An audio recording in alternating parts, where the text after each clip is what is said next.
Refugees who arrive in Germany will be denied benefits if they do so from another country in the European Union. So if they started off in Spain and decided to work their way up to Germany, it would be, nope, sorry, you can't have this. And Mr. Scholz has said they will only receive bed, bread and soap.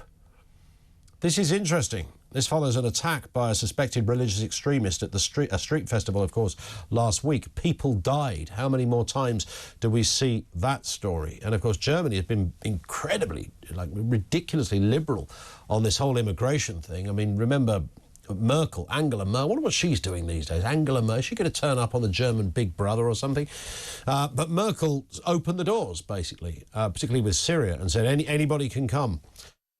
And that started a House of Cards effect. Mr. Scholz may be trying to pick that up. And, of course, this news comes as a surge of crossings in the past couple of days over here has seen the number of migrants arriving on small boats to the UK pass the 20,000 mark. Let's speak with Ben Habib, former Reform UK Deputy Leader, commentator and a man who regularly helps us out with these kind of things. Ben, good afternoon to you. Good afternoon, Ian. Good to see you. And you too. Listen, were you surprised by the German Chancellor's comments on this? I'll believe it when I see it. You know, I've heard so many leaders across Western countries talk about how they're going to get a grip of both legal and illegal migration. It's not a problem that's restricted to the UK. It's right across Europe and indeed the United States of America. And, you know, you keep hearing this kind of rhetoric and then absolutely nothing happens. And Germany, as you pointed out, is in the crosshairs of blame for the massive surge of migrants coming, you know, from Syria, North Africa and other regions into Europe. So I'll believe it when I see it. It would be nice to see in operation. You know, Poland, which is part of the Schengen zone and has a completely open border with the rest of Europe, has very few illegal migrants going into it. And that's significantly due to the fact that Poland offers them no benefits. So, you know, 1 + 1 = 2, doesn't it? Really, should be able to figure it out. It's kind of as simple as that. And I don't know what has happened to our world and to our country, Ben, where leaders are... I mean, you've got a couple of exceptions over there in Hungary. They're a bit more animated about it. Of course, Viktor doesn't hold back when it comes to his views on these things. And as you rightly say, Poland are singing from a similar hymn sheet on this. But why is there such hesitance to just call it out and tell it like it is? What's the deal here? Are they too scared of being seen as unkind? No, I think it's to be seen as unkind would to be put a very generous and positive gloss, I think, on the ideology of these people. I think fundamentally Europeans, at least those who are Europhiles, and that includes, by the way, our Prime Minister, even though we're not a member state of the European Union, don't see borders as necessary. Indeed, they see borders as a hindrance to the progression of the European project, the global integration of our economy, so that we can all prosper for the betterment of the world, and therefore eventually they hope the British people. And borders have stood in the way of them delivering their political ideology. And we know what I'm saying is a fact, because in Europe, they took them down. They had freedom of movement, and they even have the Schengen zone, where literally you can cross from Italy all the way through to France, get to a beach in Calais, and no one's going to challenge you. And, of course, the ridiculousness of that is that it makes illegal migration so easy. Of course it does. Of course, you know, and borders exist to protect those within the borders. They've evolved over thousands of years for our protection, and we've set them aside in a couple of decades. And it is a political experiment that has gone completely wrong.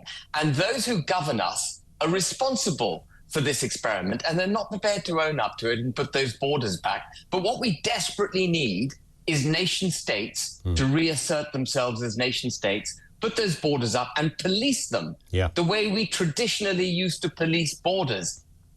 And I find it fascinating. Look, if we'll come on to the UK part of this story, Ben, in just a second, but if somebody, look, the United States of Europe, let's call it that, whatever somebody wants to call the EU, if that, you know, when the French and the Germans years ago sort of had this great idea, let's come together and we can expand, and then it'll be a common market, and then it'll be a union, and then it'll be something. And whatever it's turned out to be, if those countries and those that are fascinated by that setup think that open borders, like the United States, is a good thing, then all right, I might not agree with it. That's up to them.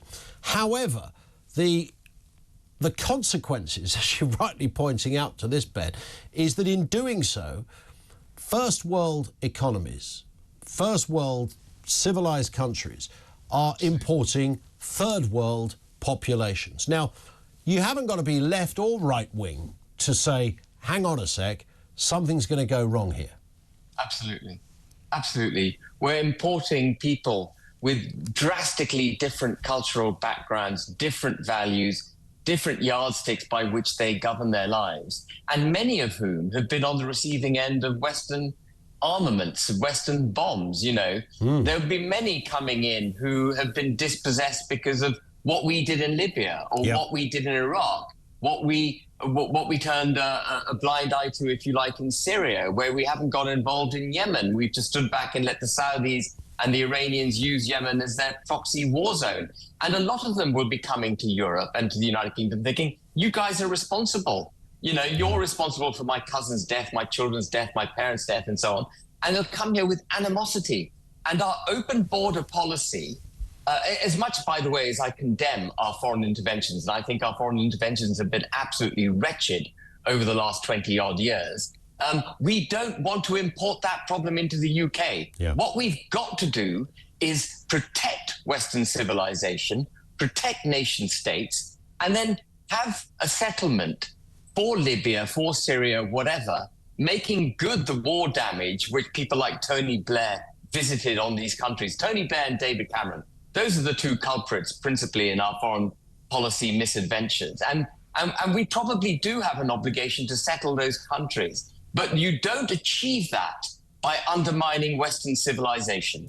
That's a you fair just point. don't do it. And on the point of the United Kingdom, the number of small boats, people on small boats, surpasses 20,000. I'm going to say this again, Ben. I'm saying it every day at the moment. I am hearing nothing from Keir Starmer or Yvette Cooper on this. They talk about smashing the gangs. They've got this mantra. They were going to smash the gangs, smash the gangs, smash the gangs. That's already illegal to be trafficking people. Absolutely. Governments around Europe have been trying to sort this, not with great success, but it's already an organised crime problem. What I want to hear from the Prime Minister and the Home Secretary is, what are you going to do about 20,000 people, the coal face of the problem? Nothing from those guys. Nothing. And Rachel Reeves bangs on about this 22 billion black hole she inherited from the Conservative Party. Well, those 20,000 people that have come to the UK this year are going to cost the Exchequer £1 billion a year. Housing, feeding, clothing, providing medical care for, dental care for illegal migrants is costing this country over £6 billion a year at the moment. Just get that round your head. That is just under a third of the black hole that Rachel Reeves complains about. Get a grip of this problem. And then you would have seen, I'm sure, Ian, the figures out this morning that there are 1.6 million immigrants in the UK on benefits. You know, immigrants used to be celebrated 30, 40, 50 years ago because they came here with a desire to economically better themselves, work hard, buy into our values. They love the UK because of the, what the opportunities it offered, the judicial system, the fairness of our system, etc. But those are not the kind of immigrants who are coming to the UK at the moment. It's a 1.6. It's completely changed. We've got 1.6 million people on benefits. And, of course, that benefit, that figure doesn't include the other additions like schooling and health and education and all of that. So that figure is likely, if you add that to the 20,000 people that are coming over, this is a multi-billion-pound black hole in itself, which the Chancellor isn't even talking about. No, and I calculate, and by the way, I've done a fair amount of analysis on this, I calculate the figure, illegal migration, together with those on benefits, to be about 24, 25 billion pounds a year. Wow. That is absolutely huge. And I can evidence it for you if you want me to. I can send it to you separately, Ian. But, that is a huge figure, 24 to 25 billion pounds a year absolutely wasted. No economic return from that money. No, none. And more than the alleged black hole as well. So I mean, more than the alleged black hole. Rachel Reeves' budget could be really rather simple in October, couldn't she? She could just come along and go, actually, I've spotted a one-size-fits-all solution to the problem. Bang! But she's never going to say it, and Starmer won't say it, and Yvette Cooper won't say it. It's not in their DNA, Ben. They won't do it. And, you know, they talk about black holes. Government spending is all about making choices. It's about what you want to spend your money on. If you want to spend 11 billion, as Ed Miliband does, on foreign aid for climate change, if you want to spend 3 or 4 billion a year on Ukraine, whether or not you believe in it, if you want to spend 25 billion on illegal migrants and benefits for migrants who come to this country legally, well, there's about 50 billion. I've just added up for you there. That's a choice they don't have to make. That's a choice they could make in the other direction, save the exchequer £50 billion a year, and put that into housing our veterans, getting rough sleepers off the streets, getting people off benefits into the workplace, promoting the British economy for British citizens. You know, that's what their job is. But I go back to where we started, Ian. These people don't really take their lead from what is in the interest of British people. They're taking their lead, Starmer absolutely squarely taking his lead from Brussels, from these international organizations which he holds in such high regard, and he doesn't really care about the nation state that is the United Kingdom. And that's why I've said repeatedly now for some time, and I'm going to say it again on your program, Starmer and a lot of his cabinet are anti-British. They stand against this country, and we need to take that on board. Well, he's happier in Davos than Westminster, of course. He said it right from the horse's mouth. So we now know. Listen, Ben, great animated stuff, sir. Thank you as ever. That's Ben Habib. Of course, he's the former Reform UK deputy leader. I don't think you've seen the last of him when it comes to his political endeavours, but he's a great communicator and a great contributor as well, specifically on these issues. Ben would take on an argument with Keir Starmer or Yvette Cooper. It would be fascinating, but they will never argue with somebody like Ben. They won't argue with Richard Tice or Nigel Farage.